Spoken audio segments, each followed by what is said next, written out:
இந்த படத்தை ஏன் வந்து வர்ஷா பேட் கேர்ள்னு வச்சா, ஏன் குட் கேர்ள்னு வைக்கல? அது கொஞ்சம் ஒத்து பார்க்கணும்.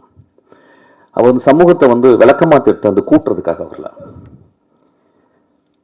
விளக்கமாத்தால அடிக்காதீங்கன்னு சொல்றதுக்காக வந்திருக்கான்.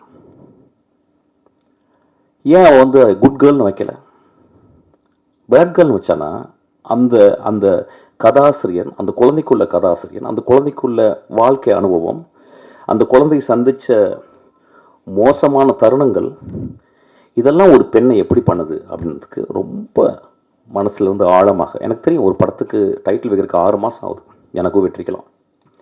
ஆனால் ஒரு பெண் வந்து நான் ஒரு பேர்ட் கேர்ள்னு சமூகத்தில் சொல்லியிருக்கேன். என்னை பேர்ட் கேர்ள் நீங்கள் சொல்கிறீங்களே, நீங்கள் கொஞ்சம் ஒத்து பாருங்க, என்னை கொஞ்சம் ஒத்து பாருங்க, என் வாழ்க்கையை ஒத்து பாருங்க.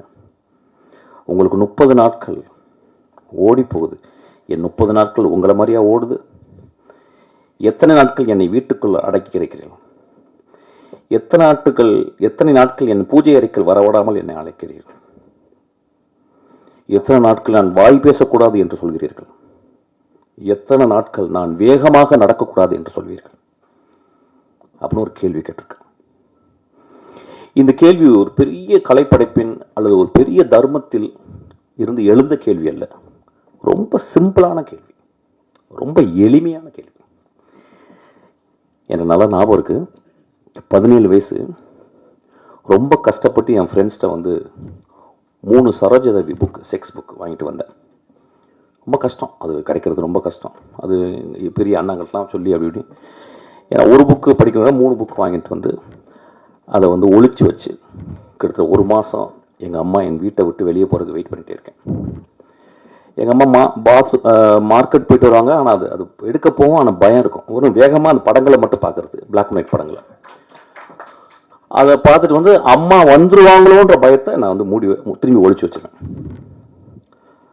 ஒரு நாள் எங்கள் அம்மா, டே நான் வரக்கு ஒரு 2 ஹவர் ஆகும்டா, நான் மார்க்கெட்டு போயிட்டு ஒருத்தங்க பார்த்துட்டு வந்தான்னு சொன்னாங்க. எங்கள் அம்மா பொண்ணு கதவை சாத்திட்டு அந்த 3 புத்தகங்களையும் படித்துக்கிருக்கேன். செக்ஸ் புக் படிக்கிறேன். 17 வயசு பையனுடைய கேள்வி, 17 வயசு பையனுடைய காமம், 17 வயசு பையனுடைய வாழ்க்கையை புரிந்து கொள்ள வேண்டும் என்று வருது. 17 வயசு பையனுடைய கீழ்மைன்னு சொல்லலாம். அப்போ படிச்சுக்கிட்டே இருக்கும்போது யாரோ கதவை தட்டிட்டாங்க. நான் யாருன்னு கேட்டேன். எங்கள் அம்மா. என்னென்னா, பர்ஸ்லேருந்து காசு எடுத்து போக மறந்துட்டேன். நான் உடனே அந்த புத்தகம் என்ன பண்ணுன்னு தெரில. எங்கள் வீடு பெரிய வீடு, ரொம்ப வறுமையான வீடு, சின்ன வீடு, ஒரு ரூம் தான். அப்போ ஒரு டேபிள் இருந்துச்சு, டேபிள் மேலே ஒரு டைனோரா டிவி இருந்துச்சு.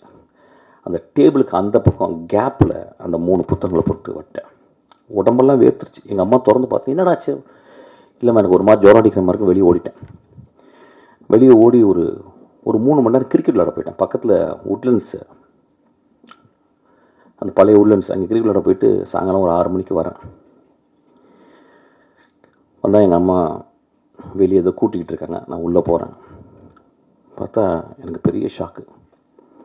அந்த 3 புத்தகம் ஏதோ கூட்டிருக்காங்க போல். உள்ளே போய் பார்த்தா அந்த 3 புத்தகம் இருக்குது. அதை எடுத்து எங்கள் அம்மா அந்த டேபிளில் வச்சு அது மேலே ஒரு சின்ன பேப்பர் வெயிட் வச்சுருந்தாங்க.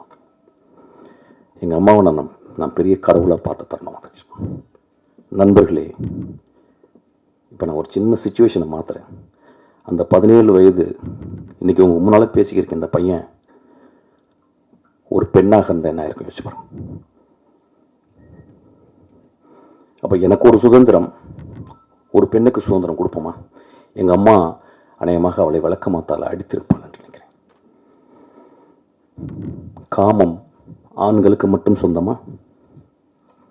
ஏன் கடவுள் ஆண்களுக்கு குழந்தை பெற்கக்கூடிய தகுதியை கொடுக்காமல் 10 மாதம் சுமக்கும் கற்பையை பெண்களுக்கு கொடுத்திருக்கான்? நம்மளோட ஒரு படங்கு மேலே தான் அவங்க. நம்மளோட ஒரு படங்கு இயற்கை அவங்கள ரொம்ப மதிக்குது. நம்மளோட அவங்க வரம் பெற்றவர்கள் பெண்கள். இந்த படத்தை நான் வந்து ரொம்ப எக்ஸ்ட்ராடினரியான படைப்புன்னு திருப்பி சொல்ல மாட்டேன். There are great moments are there. First half வந்து நீங்கள் பார்த்தீங்கன்னா இந்த படத்தினுடைய பிளானை பாருங்கள்.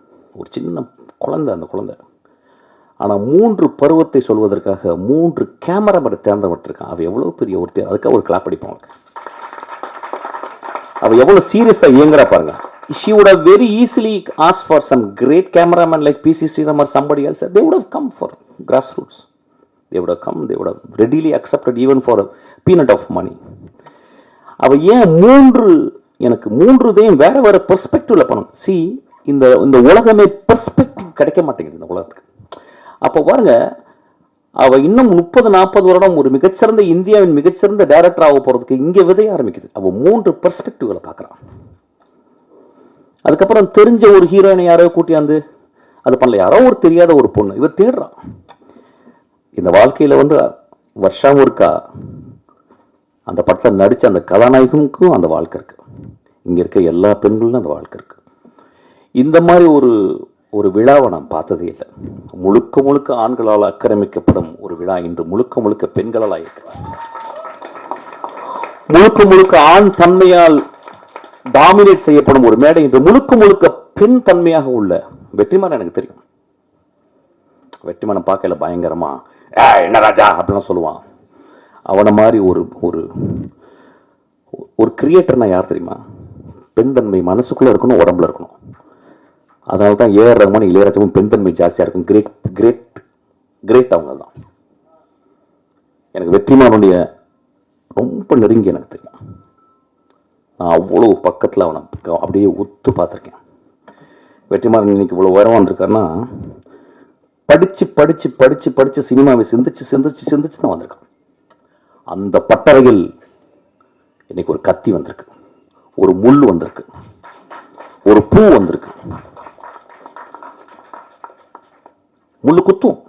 முள்ளு குத்தணும்.